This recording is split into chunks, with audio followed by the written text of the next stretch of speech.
arriverai demain. Non, il faut qu'il soit installé. Mais il ne faut pas que les gens viennent là-bas. Il faudrait que LEO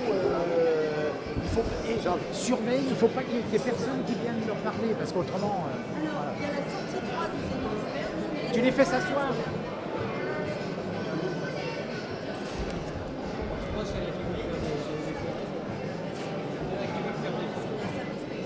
Non, c'est interview. C'est pas bien, il préfère une télé que. Là, j'enregistre.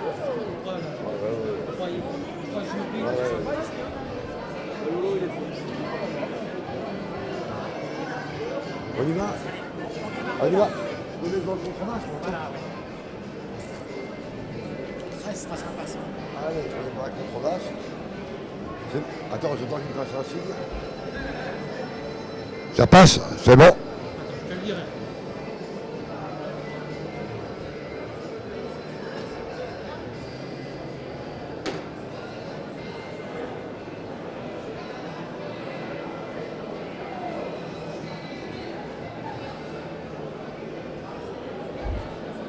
Allez, on continue sur la porte de Montluçon, toujours en direct.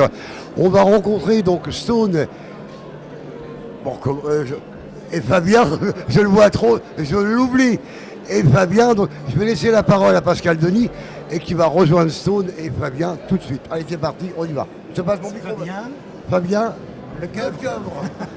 Voilà, on est en direct effectivement sur la foire de Montluçon. C'est la première journée et on a la chance d'avoir avec nous aujourd'hui deux personnalités que vous connaissez bien puisqu'ils sont régulièrement et toujours sur les ondes à la télé. Vous connaissez toutes les chansons. Stone et Chardenne, ça vous dit quelque chose forcément. Fabien Lecoeuvre, vous regardez peut-être l'émission tous les soirs sur C8 avec Cyril Hanouna. Il est avec nous. On a la chance de les avoir tous les deux avec nous. Tiens, viens nous retrouver. Voilà, Fabien et Stone qui sont avec nous. Comment ça va? Très bien. Bonjour Stone. Bonjour. Alors, Stone, Annie, vous permettez que je vous appelle Annie? Bien sûr, tout le monde sait que votre prénom c'est Annie. Vous êtes une régionale parce qu'on sait que vous êtes de Commentry, originaire de Commentry. Tout à fait, depuis très longtemps. Oui. Et vous avez toujours de la famille ici à Commentry? Non, mais j'ai créé ma famille. Mes enfants viennent très souvent, mes petits-enfants aussi. Donc c'est notre maison. Voilà. Parfait. Quant à Fabien, il aime bien aussi la région de Montluçon parce qu'il y est venu il y a quelques années avec Michel Polnareff. Absolument, j'ai fait venir Polnareff ici à Montluçon sur la Grand Place face à l'hôtel de ville. Il y avait plus de 7000 personnes. Je crois que les habitants s'en souviennent. Et on est allé voir ensemble le MUPOP, évidemment, parce qu'il y avait la Polna Expo, c'était en juin 2015. Et puis je suis revenu quelques fois avec le Tour de France, évidemment aussi avec mon ami Laurent Luyat. J'ai dû faire 5 Tours de France en voiture, moi je ne fais pas de vélo. Enfin j'en fais en dehors de mon métier en tout cas. Et puis là je suis revenu pour l'exposition Paroles et musique consacrée à la chanson française, où on peut y voir tout un tas de costumes de scène, d'affiches, de manuscrits. Voilà. Alors vous avez tous les deux une actualité qui est toujours sans fin, on va dire. Parce que Stone et Chardenne, ça existe toujours. C'est une nouvelle version, hein, Stone et Chardenne. Oui, on a repris le duo avec mon fils aîné, Baptiste Chardenne, bien sûr. Donc c'est toujours Stone et Chardenne Junior. Et on fait énormément de spectacles. Voilà, on a repris exactement comme avant avec Eric. Mais c'est Baptiste qui a pris la place de son père. Il a même retrouvé les costumes de l'époque. Et il l'aimait parce qu'il a encore la ligne pour ça. Et puis il a l'avantage de chanter très très bien. Donc on reprend aussi les titres d'Eric en solo, comme Le Monde est gris, le monde est bleu, L'été sera chaud, Pense à moi. Et Baptiste les chante très bien. Et puis bien sûr tous les duos.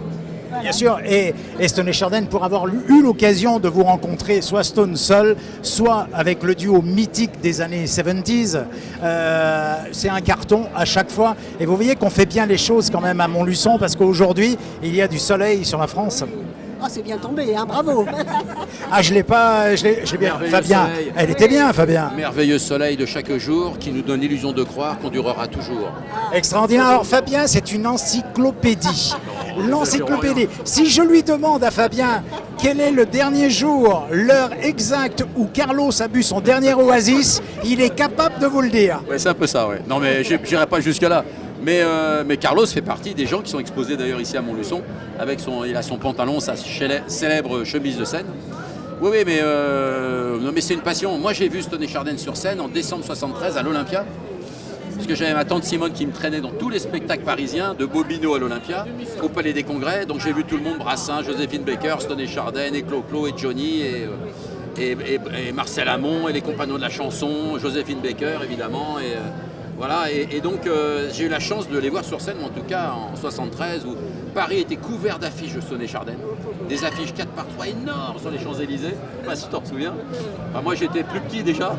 Alors moi Mais ça je me m'avait marqué. souviens, la toute première fois où j'ai rencontré, enfin pas rencontré mais vu, j'étais jeune, Stone et Chardin, il y avait Carlos justement, puisqu'on parlait de Carlos en première partie. Et, alors dans un petit village à côté de chez moi, ça s'appelait Saint-Savin, mais je ne sais pas, ça ne doit pas vous dire grand-chose, mais je me rappelle de cette tournée, et Carlos chantait à l'époque, je crois, La Cantine et ces chansons-là. Il avait quelques tubes à son actif, oui, mais on a eu énormément comme ça de premières parties, parce qu'à l'époque c'était comme ça que ça se passait. Les chanteurs avaient une première partie. Il y avait C. Jérôme, Il y moi je avait l'ai vu. C. Jérôme, il y avait Michel Jonas aussi, Oui, qui a fait Jonas, ça, bien sûr. Charlotte Julien. On avait toujours les bons copains qui faisaient la première partie, et Carlos était là aussi. Et ces artistes confirmés, ce qui est important de dire, les premières parties, il y a moins maintenant aujourd'hui, hélas, il y a moins. mais ça permettait de lancer d'autres artistes débutants qui avaient peut-être fait qu'un ou deux disques, C'est ça. mais en première partie de Stone et Chardin, qui étaient des artistes majeurs des années 70, d'un seul coup, ça leur permettait aussi d'exister, d'être sur scène et de se créer aussi un public.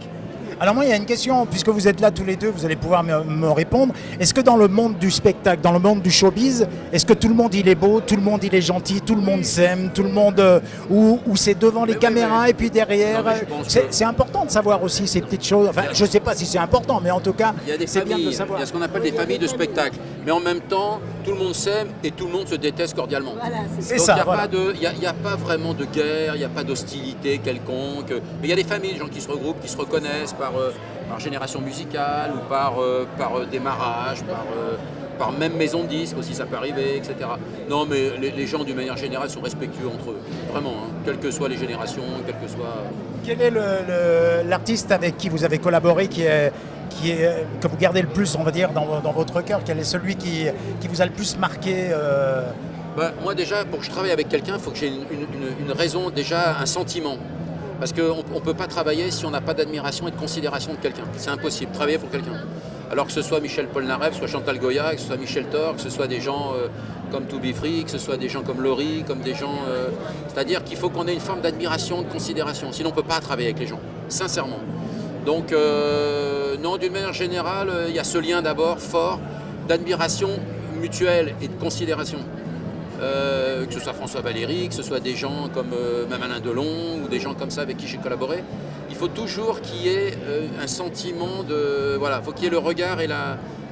voilà, c'est ça, une espèce d'amitié au-delà et des bons sentiments. On ne peut pas faire semblant, c'est un métier, on ne peut pas tricher. Si vous trichez, ça ne dure pas. Tout à fait. Et vous, Stone, quel est l'artiste qui vous a le plus marqué, l'ami, on va dire, avec qui vous êtes resté en lien proche? Comme j'en parlais tout à l'heure, il y a Michel Jonas qui a été vraiment à tout début avec nous et avec qui on a gardé des liens très forts. Il y a eu C. Jérôme malheureusement qui est parti très très jeune, hélas, parce que c'était un camarade aussi formidable. Et puis bon, puis il y a les animateurs aussi. Moi je suis toujours copine avec Michel Drucker par exemple. Pas ça, hein. Michel, je l'ai connu, j'étais enceinte de mon fils en 72, donc c'est pas mal.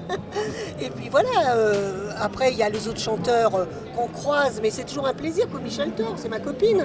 Quand on se croise, on est ravis de se voir. On passe des bons moments, on rigole bien. Il y a Jim Manson aussi que j'aime beaucoup. Enfin, je veux dire, bien sûr c'est des gens de notre génération, mais c'est toujours un grand plaisir de les croiser.